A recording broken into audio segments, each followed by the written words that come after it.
यहां तक कर, ठीक है जी, ओके चलिए। अब बाकी की ट्रांसफर एंट्री समझने से पहले मेरे को आपको एक चीज और बतानी है कि पीएनएल मतलब पार्टनरशिप के अंदर प्रॉफिट किस तरीके से डिस्ट्रीब्यूट होता है, ठीक है जी।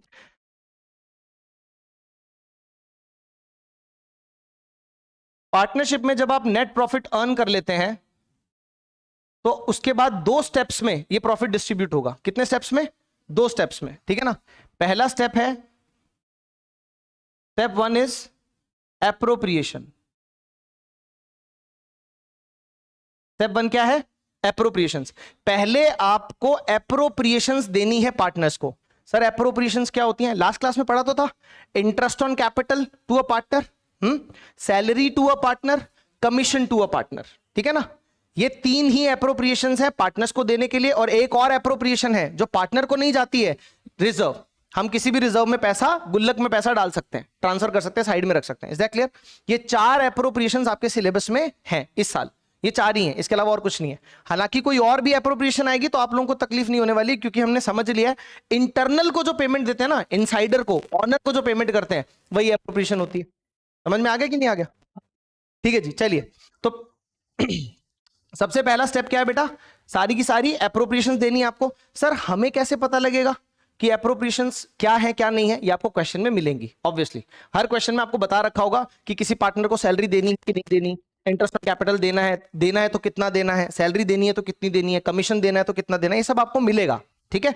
लेकिन आपको ध्यान क्या रखना है कि पहले स्टेप पे आपको क्या देनी है बेटा? एप्रोप्रिएशंस। आगे बढ़े।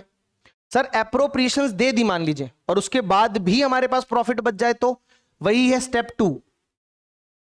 एप्रोप्रिएशंस देने के बाद भी जो प्रॉफिट बच जाता है उसको बोलते हैं बेटा डिस्ट्रीब्यूटेबल प्रॉफिट। क्या बोलते हैं? ये टर्म आपको याद रखनी है, हालांकि क्लास में इतनी बार होगी कि याद हो जाएगी, लेकिन कभी कभी एमसीक्यूज आते हैं छोटे छोटे 1-2 नंबर के ना। तो डिस्ट्रीब्यूटेबल प्रॉफिट क्या होता है बेटा? जो टोटल इनकम पार्टनरशिप के पास है उसमें से सारी एप्रोप्रिएशंस देने के बाद, यानी कि सैलरी, इंटरेस्ट, कमीशन और जनरल रिजर्व अगर है तो रिजर्व, ये सब देने के बाद भी अगर हमारे पास इनकम बच जाती है तो उसे हम क्या बोलते हैं? Distributable profit. डिस्ट्रीब्यूटेबल प्रॉफिट या डिविजिबल प्रॉफिट एक ही बात है। आई होप हम क्लियर। इसको डिस्ट्रीब्यूटेबल प्रॉफिट क्यों बोलते हैं? कि भाई ये सब देने के बाद भी अगर बच गए तो वो भी है तो अल्टीमेटली पार्टनर्स का ही, तो ये भी पार्टनर्स में ही हमें क्या करना है? डिस्ट्रीब्यूट करना है, लेकिन in the ratio of profit sharing ratio, PSR. मैंने ऐसा क्यों लिखा है? मतलब एक्चुअली में ऐसा नहीं लिखते हैं, वो जानबूझ के मैंने ऐसा लिखा है, जैसे 3 पार्टनर्स होते हैं तो 2:2:1, ये इनका क्या हो सकता है? प्रॉफिट शेयरिंग रेशो हो सकता है। तो इसी रेशो में बचे हुए प्रॉफिट को हम क्या कर देंगे? डिस्ट्रीब्यूट कर देंगे। समझ में आया कि नहीं आया? आ गया। तो पहला स्टेप क्या है? अच्छा सर क्या हम कभी ऐसे कर सकते हैं कि पहले 2:1 में बांट दे फिर एप्रोप्रिएशन दे दे? नहीं। रीजन बीइंग कि ये जो है ये डिपेंडेंट है इस पे। जब तक आप सारी एप्रोप्रिएशंस माइनस नहीं करोगे तो रिमेनिंग अमाउंट ही तो डिस्ट्रीब्यूटेबल है ना। अगर आपने सारा प्रॉफिट पहले ही बिना एप्रोप्रिएशंस दिए सीधा 2:1 में डिस्ट्रीब्यूट कर दिया तो फिर एप्रोप्रिएशन तो रह ही जाएंगी। समझ में आ रहा है कि नहीं आ रहा? तो हमेशा इसी ऑर्डर में चलना है। पहले क्या देनी है आपको? एप्रोप्रिएशंस, फिर आपको क्या देनी है? Distributable profit. क्लियर? आगे बढ़े। ठीक है जी। हाँ जी। यस बिल्कुल चार्ज हो सकती हैं। कोई भी एप्रोप्रिएशन, जैसे मान लीजिए सैलरी है तो क्वेश्चन में कैसे लिखा होगा? क्वेश्चन में लिखा होगा salary is to be given to Ram ₹5,000 per month and it is to be treated as charge. ऐसा लिखा होगा कि चार्ज की तरह उसको ट्रीट करना है। लिखा नहीं है तो डिफॉल्ट मोड में उसको क्या लेना है? एप्रोप्रिएशन लेना है, ठीक है ना। आप किसी भी पार्टनर को कुछ भी दे रहे हो, इनसाइडर को कुछ भी दे रहे हो, डिफॉल्ट मोड में एप्रोप्रिएशन मानना है, उसको ऑप्शनल पेमेंट मानना है। लेकिन बोल दे क्वेश्चन में तो फिर उसको भी, वो भी चार्ज हो सकता है, कोई बड़ी बात नहीं है। और हमारे सिलेबस में है चार्ज वाली पेमेंट्स भी है, वो थोड़ा सा आगे आएंगी, इसीलिए मैं स्टार्टिंग से ही बता के चल रहा हूं। ये क्लियर हो गया बेटा? हाँ, पहला स्टेप दूसरा स्टेप क्लियर अच्छे से सबको? चलिए जी, बहुत बढ़िया। अब आ जाइए फिर से ट्रांसफरिंग पे आ जाते हैं।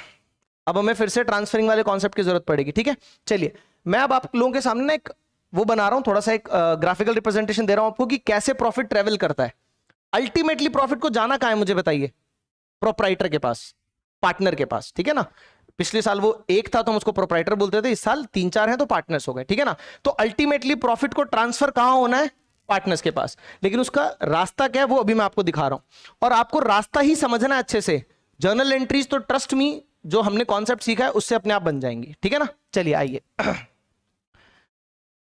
पीएनएल में हमारा रखा है फॉर एग्जांपल प्रॉफिट, तो बेटा ये कहां जाएगा पीएनएल से, पीएनएल एप्रोप्रिएशन में। बस आपको ये ट्रेवल ही समझना है, ठीक है ना। पीएनएल से कहां जाएगा, पीएनएल एप्रोप्रिएशन में। इसके बाद पहला स्टेप है सर, अभी अभी आपने बताया था स्टेप 1 कि पहले हम एप्रोप्रिएशंस देंगे। क्या देंगे, एप्रोप्रिएशंस देंगे। तो देखिए कौन कौन सी एप्रोप्रिएशंस है, मैं सारी बताता हूं। सबसे पहला है आईओसी, फॉर एग्जांपल सैलरी और कमीशन और general reserve, transfer to general reserve, ठीक है जी। ये सारे क्या हैं, एप्रोप्रिएशंस हैं। तो हम क्या करेंगे सर, पीएनएल एप्रोप्रिएशन में जो प्रॉफिट हम ले आए हैं, जो भी अमाउंट हम ले आए हैं प्रॉफिट का, उसमें से जितना सैलरी आईओसी के लिए चाहिए उतना यहां से ट्रांसफर करना पड़ेगा किस अकाउंट में, आईओसी के अकाउंट में। फिर जितना सैलरी के लिए चाहिए उतना ट्रांसफर करना पड़ेगा किस अकाउंट में, सैलरी के अकाउंट में। और ट्रांसफरिंग की एंट्री तो हमें बनानी आती है, अभी मैं आपको टेस्ट भी करूंगा, बन जाएगी, ठीक है ना। उसके बाद सर जितना कमीशन के लिए चाहिए होगा उतना हमें ट्रांसफर करना पड़ेगा कमीशन में। और सर फिर जितना जनरल रिजर्व में डालना होगा उतना ट्रांसफर करना पड़ेगा जनरल रिजर्व में। यहां तक क्लियर है। और सर हो सकता है इन सब में अमाउंट ट्रांसफर करने के बाद भी हमारे पास कुछ बच जाए, तो उसको यहां पड़े रहने देना। उसको हम क्या बोलते हैं, डिस्ट्रीब्यूटेबल प्रॉफिट या डिविजिबल प्रॉफिट। उसको यहीं पड़े रहने दो, पीएनएल एप्रोप्रिएशन में रहने दो। चलिए जी, यहां से हमने अमाउंट उठा के आईओसी का यहां डाला। अब आईओसी से ट्रेवल कहां होगा, ऑब्वियसली पार्टनर्स कैपिटल अकाउंट में, पार्टनर्स कैपिटल अकाउंट में।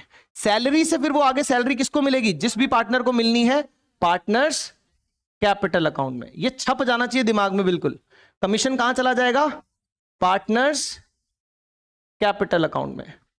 और जनरल रिजर्व कहां जाएगा, कहीं भी नहीं, क्योंकि सर जनरल रिजर्व किसी पर्टिकुलर पार्टनर के लिए नहीं होता है, ठीक है ना। यहां से जनरल रिजर्व आएगा, आगे कहीं नहीं जाएगा, क्योंकि ये तो गुल्लक बनाई है ना हमने, ठीक है ना। ये किसी पार्टनर को देने के लिए थोड़ी बनाया है, गुल्लक बनाई है, गुल्लक में पैसा आ गया, आगे कहीं नहीं जाएगा, सिंपल। लेकिन ये तीनों पार्टनर्स कैपिटल में चले जाएंगे। यहां तक शॉर्ट है बेटा, हाँ क्लियर है। अब बढ़ते हैं आगे, एक स्टेप और आगे बढ़ते हैं। अब जो बचा हुआ प्रॉफिट पीएनएल एप्रोप्रिएशन में पड़ा है, वो बचा हुआ प्रॉफिट सीधा डिस्ट्रीब्यूट होता है किसमें, किसी एप्रोप्रिएशन के थ्रू मिलता है पार्टनर्स को, कि सीधा मिल जाता है, सीधा। तो सर इससे भी जो बचा हुआ डिस्ट्रीब्यूटेबल प्रॉफिट है, डिस्ट्रीब्यूटेबल प्रॉफिट, वो चला जाएगा पार्टनर्स कैपिटल अकाउंट में। समझ में आया कि नहीं आया। तो अब टोटल देखना कितनी सारी एंट्रीज बनेगी, मैं भी बनवाता हूं एंट्रीज आपको। यहां तक क्लियर है सबको, ये पूरा डायग्राम समझ में आ गया, हाँ ठीक है, ठीक है जी। और एक और रिक्वेस्ट है, मतलब मैं मना नहीं कर रहा हूं, आप लिखना चाहें आप लिख सकते हैं, लेकिन आप अपना फोकस मत डेविएट कीजिएगा, ठीक है। ये सारे नोट्स भी आपको मिल जाएंगे पीडीएफ फॉर्म में, डोंट वरी, आपको ऐप पे मैं अपलोड कर दूंगा, सब मिल जाएगा, ठीक है। ये रिकॉर्डेड लेक्चर तो है ही, ठीक है ना, ये तो आप देख ही सकते हो। उसके अलावा अगर ये आपको नोट्स चाहिए तो वो भी मैं आपको प्रोवाइड कर दूंगा, ठीक है।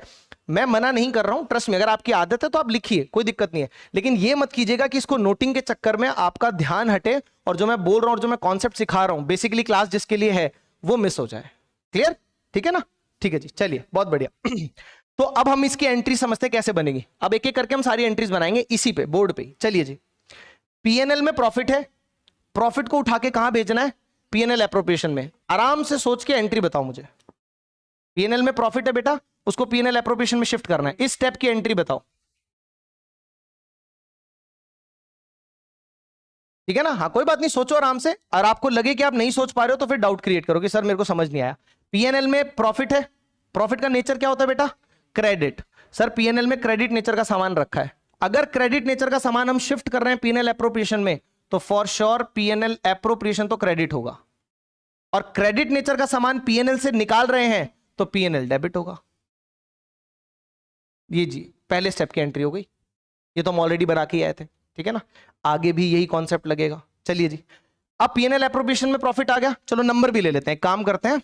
हमारा प्रॉफिट आ गया, मान लीजिए यहां पर हमारे पास 5 लाख का प्रॉफिट है फॉर एग्जांपल, तो ये शिफ्ट होके यहां आ जाएगा और यहां नंबर कितना आ जाएगा, 5 लाख। अब 5 लाख का प्रॉफिट कहां रखा है, पीएनएल एप्रोप्रिएशन में। अभी तक जो 5 लाख का क्रेडिट नेचर का सामान पीएनएल वाले बर्तन में पड़ा था, अब वही क्रेडिट नेचर का सामान हमने पीएनएल एप्रोप्रिएशन वाले बर्तन में डाल दिया। इज दैट क्लियर, ये फ्री हो गया, खाली, खत्म। ठीक है जी, चलिए आगे बढ़ते हैं। पीएनएल एप्रोप्रिएशन से आईओसी देना है हमें, आईओसी में डालना है पहले। अब बात करते हैं आईओसी का अमाउंट। सर आईओसी में कितना देना होगा, कैसे पता चलेगा? बहुत सिंपल है। मान लीजिए क्वेश्चन में आपको बोल रखा है कि पार्टनर्स को इंटरेस्ट ऑन कैपिटल देना है 10% पर एनम, मान लीजिए दे रखा है, ठीक है। तो सिंपल सी बात है, उनकी कैपिटल के ऊपर आप 10% निकाल लोगे, आपको क्वेश्चन में कैपिटल भी मेंशन होगी। मैं आपको यहां पर एग्जांपल के तौर पे बता देता हूं।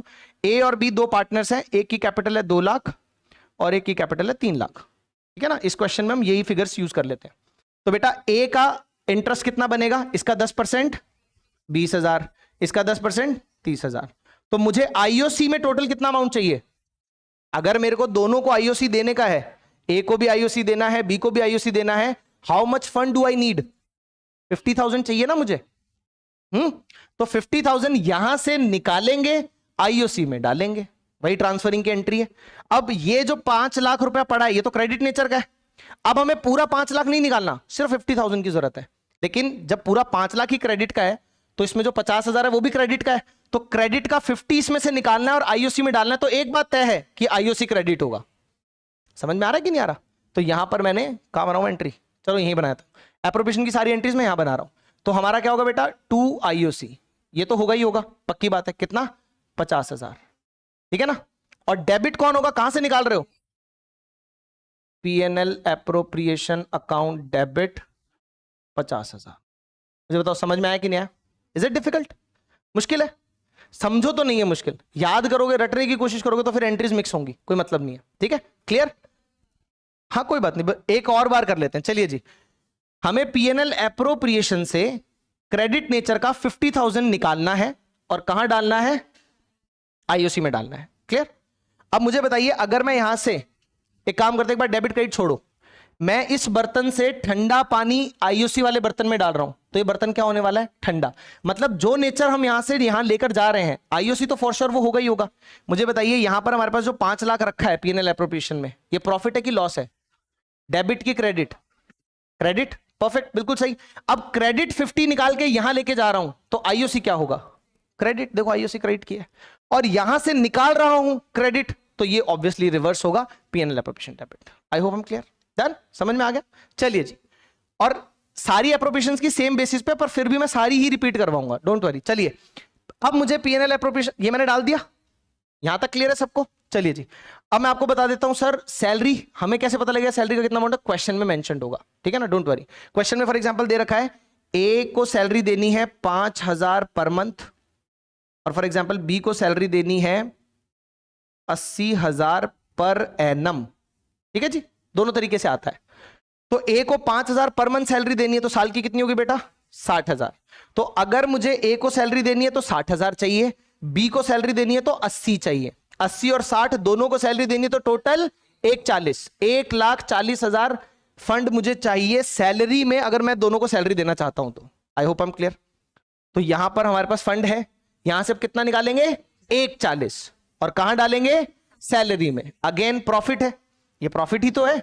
प्रॉफिट यहां से क्रेडिट नेचर 1,40 निकालेंगे और यहां क्रेडिट नेचर डालेंगे, तो एक बात तय है, सैलरी क्रेडिट होगी। सही बोल रहा हूं? तो यहां पर कोई बात नहीं, यहां कर लेते हैं एंट्रीज यार, नीचे कर लेते हैं, चलो लिखना ही तो है बस। यहां देखिए, सैलरी क्रेडिट होगी फॉर श्योर, और पीएनएल एप्रोप्रिएशन डेबिट होगा। समझ में आ रहा है? अपन एंट्री याद कर रहे कि बना रहे हैं? बना रहे हैं, ठीक है ना, और आपको भी बनानी ही है, ठीक है। मैं लिख भी दूं, सारी एंट्रीज पता भी चल जाए, तब भी याद नहीं करनी। घर जाओगे जब क्वेश्चंस भी करोगे, तो जैसे अभी हम सोच रहे हैं वैसी सोच सोच के आपको बनानी है, ठीक है ना। स्टार्टिंग में थोड़ा स्लो रहेगा, ज्यादा टाइम लगेगा, कोई दिक्कत नहीं है, लेकिन थोड़े दिनों बाद जब बार बार ये चीज माइंड मैप हो जाएगी अच्छे से, फिर आपको टाइम नहीं लगेगा, फिर आपको बहुत अच्छे से एंट्रीज हो जाएंगी, ठीक है ना। चलिए जी, बहुत बढ़िया, ये हो गया। कितना? 1,40 1,40 1,40 1,40। अच्छा एक बात सुनो, हम इस बर्तन में से सामान निकाले जा रहे हैं फटाफट। देखिए इस बर्तन में बचा कितना है, पहले 50 निकाल दिया था, 4,50 बचा होगा, फिर 4,50 में से 1,40 निकाल दिया, तो 3,10 अभी भी इसमें बचा हुआ है क्रेडिट नेचर का। शॉर्ट है जी, आगे बढ़े। चलिए जी, बहुत बढ़िया। अब मान लीजिए कमीशन का भी दे रखा है, कमीशन का हमें क्वेश्चन में दे रखा है कि हमें बी को कमीशन देना है, ओनली बी को हमें कमीशन देना है 50,000 का फॉर एग्जाम्पल। कितना कमीशन देना है जी? 50, और बी को देना सिर्फ, ए को कोई कमीशन नहीं देना, बी को देना। ये पॉसिबल है कि नहीं है? सब कुछ पॉसिबल है, ठीक है ना, जो पार्टनर्स आपस में डिसाइड करेंगे सब पॉसिबल है, कोई चीज नहीं है। यहां देखिए बी को कमीशन देना 50,000, तो मुझे बताइए मुझे कमीशन में कितना चाहिए फंड? 50। कहां से लेकर आऊंगा? क्या यहां पर सफिशिएंट फंड है? यहां तो 3,10,000 पड़े, सफिशिएंट है, तो यहां से 50 निकाल के कमीशन में डालना है। अब फिर से यहां से 50 क्रेडिट का निकाल के 50 कमीशन में लेके जा रहा हूं, तो एक बात तय है कि कमीशन क्या होगा? क्रेडिट, और पीएनएल एप्रोप्रिएशन क्या होगा? डेबिट। देख रहे हो आप, जैसे जैसे हम इसमें से निकाल रहे हैं धमाधम ये डेबिट हो रहा है ना, फट से, क्योंकि इसमें क्रेडिट नेचर का सामान पड़ा है, जितनी बार आप विड्रॉ करोगे ये डेबिट होगा, और जहां भी भेजोगे वो क्रेडिट होगा। सिंपल सा लॉजिक है, ठीक है ना। इनिशियली थोड़ा लगता है कि पता नहीं क्या है, 2 4 5 बार आप कर लोगे आपको बिल्कुल आसान लगेगा, ठीक है जी। यहां पर हमने डाल दिया जी 50,000, 310 में से 50,000 हमने और विड्रॉ कर लिए। आई होप हम क्लियर। कितना बचा है हमारे पास? 260 अभी भी यहां पर क्रेडिट बचा हुआ है। चलिए जी, मान लीजिए क्वेश्चन में आपको जनरल रिजर्व भी दे रखा है कि जनरल रिजर्व भी बनाइए, तो यहां पर लिख देते हैं जनरल रिजर्व बनाना है हमें, for example 20% of net profit. अब हमारा नेट प्रॉफिट कितना था? 5 lakh. Net profit, not distributable profit, बचा हुआ प्रॉफिट नहीं। नेट प्रॉफिट तो वो होता है जो पीएनएल में आता है, वही टर्म है नेट प्रॉफिट। तो नेट प्रॉफिट 5 लाख है, 5 लाख पे हमें जनरल रिजर्व बनाना है 20%। 5 लाख का 20% कितना होता है? 1 लाख, यानी कि हमें 1 लाख रुपया जनरल रिजर्व में ट्रांसफर करना है। Do we have sufficient funds? तो यहां से 1 लाख विड्रॉ करेंगे और 1 लाख यहां डाल देंगे। अगेन फिर से क्रेडिट नेचर की चीज निकाल के जनरल रिजर्व में डाल रहा हूं, तो एक बात तय है क्या कि जनरल रिजर्व क्या होगा? जनरल रिजर्व होगा क्रेडिट, ठीक है ना, टू जनरल रिजर्व। और पीएनएल एप्रोप्रिएशन क्या हो जाएगा बेटा? डेबिट। अब तो मतलब तुम्हें भी ऐसे लग ही रहा होगा कि हो ही है, इजी सा है। डन है जी, सारी एप्रोप्रिएशंस कर ली। हाँ, अभी भी कितना बचा हुआ है हमारे इस पे? इस 160 को मैं क्या बोल सकता हूं? डिस्ट्रीब्यूटेबल प्रॉफिट या डिविजिबल प्रॉफिट। ये 160 को मैं डिविजिबल प्रॉफिट या डिस्ट्रीब्यूटेबल प्रॉफिट बोल सकता हूं। क्यों? क्योंकि सारी एप्रोप्रिएशंस देने के बाद जो बच जाए वो डिस्ट्रीब्यूटेबल प्रॉफिट होता है। आई होप हम क्लियर।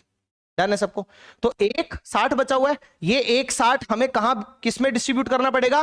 पार्टनर्स में। In what ratio? PSR, profit sharing ratio में। सर प्रॉफिट शेयरिंग रेशो कहां मिलेगा? क्वेश्चन में मिलेगा, ठीक है ना। क्वेश्चन में आपको पीएसआर दे रखा होगा, ना दिया हो तो क्या होगा वो अभी मैं बताऊंगा, वो अगला टॉपिक है। इक्वल लिया जाता है, पार्टनरशिप एक्ट 1932 के प्रोविजंस एप्लीकेबल होते हैं, वो नेक्स्ट टॉपिक है। सबर ठीक है ना, मैं बता दूंगा, अभी जितना करवा रहा हूं उतना अच्छे से कर लो, ठीक है। आगे बढ़े, चलिए जी तो कहां थे हम? हाँ, डिस्ट्रीब्यूटेबल प्रॉफिट 160 का डिस्ट्रीब्यूटेबल प्रॉफिट है, कहां रखा हुआ है? पीएनएल एप्रोप्रिएशन में।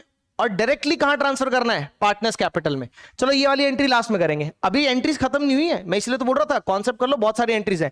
अब आईओसी से भी तो पार्टनर्स कैपिटल में लेके जाना है, सैलरी से भी पार्टनर्स कैपिटल में लेके जाना है, कमीशन से भी पार्टनर्स कैपिटल में लेके जाना है। अभी 3 एंट्रीज और बची हुई हैं, ठीक है ना। अभी तक जो प्रॉफिट पीएनएल में था, फिर पीएनएल एप्रोप्रिएशन में, उसमें से आईओसी में कितना डाला हमने बेटा? 50,000। 50,000 आईओसी में डाला कि नहीं डाला? 30 देना है ए को और 20 देना है, सॉरी 20 देना है ए को और 30 देना है बी को, ठीक है ना। अब यहां पर हमारे पास 50 है अगेन, और किस नेचर का है 50? डेबिट या क्रेडिट? क्रेडिट। स्टार्टिंग से ही तो हम क्रेडिट नेचर का सामान लेकर आ रहे हैं, है ना।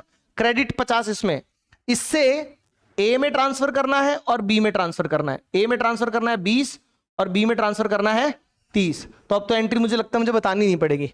आईओसी से क्रेडिट नेचर का सामान ए और बी में जा रहा है, तो एक बात तय है कि ए और बी क्रेडिट होंगे और आईओसी डेबिट होगा। तो एंट्री क्या बनेगी बेटा? जगह ही नहीं बची यार, पूरा बोर्ड भर गया हमारा। कोई बात नहीं है, यहां से वाला जो है ये डिलीट हटा देते हैं इसको, क्योंकि ये तो तुमने कर ही लिया है ना सब। आइए जी, अब हमें पता है कि एक बात तय है कि एज कैपिटल और बीज कैपिटल ये दोनों क्या होंगी? क्रेडिट। ए होगा 20 से, बी होगा 30 से, और आईओसी से निकाल रहे हैं तो आईओसी हो जाएगा डेबिट 50 से। तो ध्यान से देखो, पहले आईओसी क्रेडिट हुआ था 50 से, अब आईओसी को डेबिट करके आईओसी कैंसिल आउट हो गया, आईओसी का काउंट खत्म, और प्रॉफिट अल्टीमेटली जहां पहुंचना था वहां पहुंच गया। पार्टनर्स कैपिटल में गया कि नहीं गया? लेकिन एक प्रोसीजर के थ्रू गया, पिछली बार की तरह नहीं कि पीएनएल में नेट प्रॉफिट है उठाया और सीधा कैपिटल में ऐड कर दिया, वो सोल प्रोप्राइटरी में होता था। पार्टनरशिप के अंदर ये प्रोसेस फॉलो करना पड़ रहा है। जाए कॉन्सेप्ट वही है, प्रॉफिट तो ऑब्वियसली कौन लेकर जाएगा, मालिक ही लेकर जाएगा, लेकिन वहां तक पहुंचने का जो जरिया है, जो रास्ता है, वो थोड़ा सा अलग हो गया इस बार। ठीक है जी, पहुंच गया प्रॉफिट, चलिए जी सैलरी को भी पहुंचा देंगे ऐसे ही, है ना। अच्छा मतलब क्या ना करवाऊं, salary to as capital to बीज कैपिटल, दोनों को ऐसे ही सैलरी मिल जाएगी। उसके बाद कमीशन, कमीशन में सिर्फ बी को देना था तो बीज कैपिटल आएगा, ए को कमीशन नहीं मिलेगा, सिंपल। जनरल रिजर्व से आगे कहीं पे भी ट्रांसफर नहीं होता है, क्योंकि मोटो यही है कि जनरल रिजर्व का मतलब क्या है कि हमें पैसा बचा के रखना है। अब लास्ट एंट्री बची है, जो बचा हुआ प्रॉफिट है कहां रखा हुआ है, अभी भी पीएनएल एप्रोप्रिएशन में बचा हुआ है, कितना 160, 1 लाख का तो रिजर्व बन गया था ना, उसके बाद 160 बचा था, ठीक है। तो 160 अभी भी क्रेडिट नेचर का कहां रखा हुआ है बेटा, पीएनएल एप्रोप्रिएशन में। कहां शिफ्ट करना है, पार्टनर्स कैपिटल में। कैसे करेंगे, करो एंट्री करो, बताओ। पीएनएल एप्रोप्रिएशन डेबिट हो जाएगा क्योंकि यहां से निकल रहा है 160 टू एज कैपिटल टू बीज कैपिटल, जो भी प्रॉफिट शेयरिंग रेशो क्वेश्चन में दिया हुआ है। मान लीजिए क्वेश्चन में 3:2 दिया हुआ है, तो आप 3:2 में, अच्छा 3:2 में डिस्ट्रीब्यूट करना आता है सबको, पीएसआर में तो डिस्ट्रीब्यूट करना आता है ना, किसी को भी कोई इशू कि सर पीएसआर में कैसे, मैं बता देता हूं फिर भी। अगर इसको 3 और 2 में डिस्ट्रीब्यूट करना है तो आपको क्या करना है, 3 + 2 5, 3/5 करेंगे तो ए का आ जाएगा, 2/5 करेंगे तो बी का आ जाएगा, ठीक है ना। तो ऐसे रेशो में आपको डिवाइड करना है। Is that clear, done. हाँ, तो ये सारी जर्नल एंट्रीज हमारी डन हो गई है जी, ठीक है। हालांकि अभी अपन उस क्वेश्चन तक पहुंचे नहीं है, अभी मैं आपको करवाऊंगा तो, लेकिन ठीक है, आपको अगर कॉन्सेप्चुअली एंट्रीज क्लियर हो गई तो बहुत हेल्प करेंगी। होमवर्क लिख लीजिए, मैं आपको होमवर्क बता रहा हूं कि नेक्स्ट क्लास में आपको क्या करके लेकर आना है। मैं आपको होमवर्क बता देता हूं, ठीक है ना। तो मैं होमवर्क जो दे रहा हूं वो क्वेश्चन नहीं दे रहा हूं, मैं होमवर्क ये दे रहा हूं नहीं 11th का नहीं, मैं होमवर्क आपको ये दे रहा हूं कि आपको PNL appropriation, sorry PNL account के अंदर आपको प्रॉफिट अज्यूम करना है बेटा, नंबर नहीं अज्यूम करना कुछ भी, आपको ऐसा अज्यूम करना है कि प्रॉफिट हुआ है, कहां पर, पीएनएल में, कोई नंबर अज्यूम नहीं करना। और आपको पीएनएल से उसे पीएनएल एप्रोप्रिएशन में बनाने की एंट्री करनी है, ठीक है ना, विदाउट एनी नंबर, नंबर नहीं बनाना, बस एंट्री कर लेना, क्लियर। फिर उसको पीएनएल एप्रोप्रिएशन से सैलरी, पीएनएल एप्रोप्रिएशन से आईओसी, पीएनएल एप्रोप्रिएशन से कमीशन, पीएनएल एप्रोप्रिएशन से जनरल रिजर्व, फिर आईओसी कमीशन सैलरी से पार्टनर्स कैपिटल, और बचा हुआ पीएनएल एप्रोप्रिएशन से पार्टनर्स कैपिटल। समझ रहा, ये पूरा प्रोसेस जो है ये आपको करना है, सबको, दोनों को दे दो, कोई दिक्कत नहीं। क्या जी, अमाउंट लिखना ही नहीं, यही तो मैं बोल रहा हूं, क्योंकि मैं, हाँ सिर्फ आपको कॉन्सेप्ट रिवाइज करवाना है कि जो हमने आज ट्रांसफरिंग की है आपको वो कॉन्सेप्ट, क्योंकि अगर प्रॉफिट है तो ये बात तय है कि वो क्रेडिट नेचर का है, तो वो जब जब आप ट्रांसफर करोगे तो जहां से निकालोगे वो डेबिट होगा, जहां डालोगे वो क्रेडिट होगा। बस इसी चीज को रिवाइज करने के लिए आपको होमवर्क दे रहा हूं कि ये एंट्रीज आप हाथ से लिख लेना एक बार, सभी लोग। डन, समझ में आ गया जी, क्लियर है। आगे बढ़ते हैं। तो अभी हमने कौन सा केस किया, जब हमारा पीएनएल में क्या था, प्रॉफिट था। नेक्स्ट, व्हाट इफ सर कि अगर हमारे पीएनएल में लॉस हो, मान लीजिए 1 लाख रुपए का लॉस है पीएनएल के अंदर, ठीक है ना, 1 लाख का लॉस है। चलिए जी, मुझे बाकी सब कुछ सेम है जो मैंने पिछले क्वेश्चन में बताया था, एक बार के लिए अज्यूम कर लो सब कुछ सेम है, आईओसी भी वैसा ही है, सैलरी भी वैसा ही है, कमीशन भी वैसा ही है, ठीक है ना। अब सुनना ध्यान से, बताइए मुझे, पीएनएल से ट्रांसफर करेंगे कहां पर बेटा, सबसे पहले पीएनएल एप्रोप्रिएशन में, बनाइए एंट्री। अगर पीएनएल में लॉस है 1 लाख का, उसको पीएनएल एप्रोप्रिएशन, वेरी गुड, ठीक है जी, बिल्कुल ठीक है, जो मुझे सुना वो तो सही सुना, क्योंकि पीएनएल में लॉस है और लॉस सर डेबिट नेचर का होता है, और डेबिट नेचर को हम यहां शिफ्ट कर रहे हैं, तो डेबिट जहां जाएगा डेबिट फैलाएगा, ठीक है ना। तो डेबिट अगर पीएनएल एप्रोप्रिएशन में जा रहा है तो पीएनएल एप्रोप्रिएशन डेबिट होगा सर, और यहां से निकल रहा है तो पीएनएल को क्रेडिट कर देंगे हम, 1 लाख 1 लाख, क्लियर। 1 मिनट बेटा, 1 लाख 1 लाख। अब मुझे बताइए यहां से आगे आईओसी, सैलरी और कमीशन में सेम वही ट्रांजैक्शन, वही एंट्रीज होंगी जो पहले करते थे। वेरी गुड, एग्जैक्टली, बस यही सुनना था कि सर अब तो देंगे ही नहीं ना, आईओसी देंगे, क्योंकि आईओसी तो एप्रोप्रिएशन, और एप्रोप्रिएशन का मतलब ही है कि प्रॉफिट होगा तो दे देंगे, ऑप्शनल पेमेंट है ना। लॉस के केस में आपको एप्रोप्रिएशंस नहीं देनी है, आपको आईओसी नहीं देना है, आपको सैलरी नहीं देनी है, आपको कमीशन नहीं देना है, जनरल रिजर्व में भी आप कुछ भी ट्रांसफर नहीं कर पाएंगे, जेब में कुछ है ही नहीं, ट्रांसफर क्या करेंगे, ऑलरेडी लॉस में, ठीक है ना, पैसा हो तब तो हम गुल्लक में डालें, तो जर्नलिज्म कोई एप्रोप्रिएशन नहीं जा पाएगी, ठीक है। तो सर इसका मतलब एप्रोप्रिएशन नहीं होगी तो क्या होगा, कोई एप्रोप्रिएशन नहीं होगी। एप्रोप्रिएशन के बाद क्या होता है बेटा, जो भी बचा हुआ प्रॉफिट या लॉस होता है वो पार्टनर्स में डिस्ट्रीब्यूट होता है। यहां पर भी ये जो लॉस है 1 लाख, किसको बिलोंग करता है, पार्टनर्स को। सीधा इस लॉस को जो यहां से पीएनएल एप्रोप्रिएशन में आया है, ये लॉस अब पीएनएल एप्रोप्रिएशन में आ गया, ये सीधा यहां से कहां शिफ्ट हो जाएगा बेटा, पार्टनर्स कैपिटल अकाउंट में। एंट्री क्या बनेगी उसकी, हाँ जी बोलिए देवांग। वो भी टॉपिक है, सब कुछ है, लेकिन वो अभी नहीं है, वो थोड़ा सा बाद में है, ठीक है ना। वो टॉपिक जब आएगा तब करवा दूंगा, ठीक है, डोंट वरी। चलिए जी, पीएनएल एप्रोप्रिएशन से पार्टनर्स कैपिटल पे जाना है, तो क्या एंट्री बनेगी बताइए। वेरी गुड, बिल्कुल सही है, क्योंकि सर डेबिट नेचर का इस बार तो पीएनएल एप्रोप्रिएशन में, इसको पार्टनर्स कैपिटल में लेकर जाएंगे तो एक बात तय है कि पार्टनर्स कैपिटल अब क्या होगा, डेबिट होगा। तो एंट्री बनेगी बेटा, यहीं बना देता हूं, partners capital account debit to PNL appropriation. और सर लॉस भी उसी रेशो में शेयर होगा जिस रेशो में प्रॉफिट होता है, हाँ जी। पीएसआर जो है प्रॉफिट शेयरिंग रेशो, बोलते इसको प्रॉफिट शेयरिंग रेशो है, देखो कहीं लिखा नहीं है कि लॉस भी इसमें शेयर करना है, लेकिन लॉस भी इसी रेशो में शेयर होगा, ठीक है ना। जो आपका पीएसआर है उसी में प्रॉफिट शेयर होगा, उसी में लॉस शेयर होगा। इज दैट क्लियर, लॉस के लिए कोई अलग रेशो नहीं होता। डन है जी, ये पार्ट क्लियर है सबको, पक्का, हाँ ठीक है जी। अरे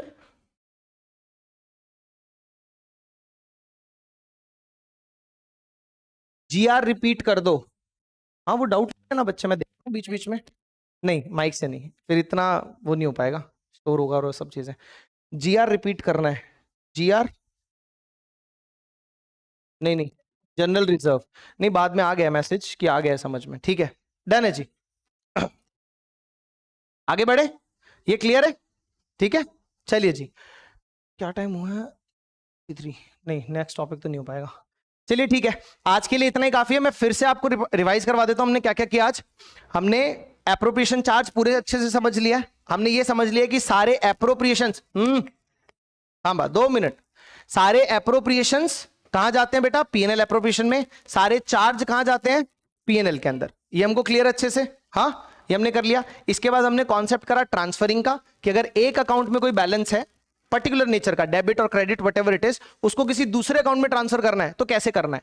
एक बार आपको ये कॉन्सेप्ट समझ में आ गया तो उसके बाद आपने उसके बाद देखा कि हमने कितनी सारी एंट्रीज बनाई, पीएनएल से पीएनएल एप्रोप्रिएशन में लेके जाना, पीएनएल एप्रोप्रिएशन से डिफरेंट डिफरेंट एप्रोप्रिएशंस में 4 एप्रोप्रिएशंस हैं उनमें लेके जाना, वहां से पार्टनर्स कैपिटल में लेके जाना, बचा हुआ डिस्ट्रीब्यूटेबल प्रॉफिट पीएनएल एप्रोप्रिएशन से पार्टनर्स कैपिटल में लेके जाना। ये सारी एंट्रीज इसी एक कॉन्सेप्ट पे बनी हुई है, ठीक है ना। तो अब आपको वो कोई एंट्री याद नहीं करनी है, बनानी है खुद से, ठीक है। बाकी जब हम प्रैक्टिस करेंगे तो 2 क्वेश्चन, 4 क्वेश्चन, 5 क्वेश्चन, 6 क्वेश्चन, हो सकता है थोड़ा स्लोली हो, लेकिन उसके बाद बिल्कुल कभी भी आपको कंफ्यूजन नहीं होगी इस चीज के अंदर। डन, ठीक है जी।